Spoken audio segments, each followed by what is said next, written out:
નમસ્કાર દર્શક મિત્રો, હું છું મહેશ ઠાકોર અને આપ જોઈ રહ્યા છો the Times of Mahisagar news. નજર કરીએ આજના મહત્વના સાંતલપુર તાલુકાના બામરોલી ગામ ખાતે ખેતરમાં રહેતા ખેડૂતના છાપરામાં લાગી આગ.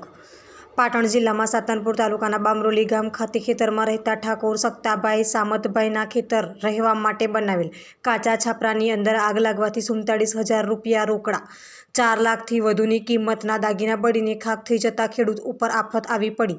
તંત્ર પાસે સર્વે કરાવી ખેડૂત મદદની કરી રહ્યા છે. માર્ગની આગનું કારણ અંકબંધ છે. ખેડૂતોની ઘરવખરી અને દાગીના બળીને થયા ખાખ. મારું નામ સક્તાભાઈ બોલો.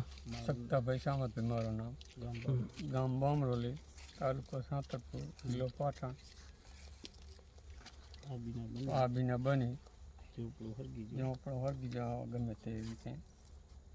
પછી આ સોળિયાના દાગીના 4-5 લાખના હતા. પૈસા કેટલા? પૈસા 7,000 સોળિયાના, 42,000 ઓલા વેચાણ ખરા.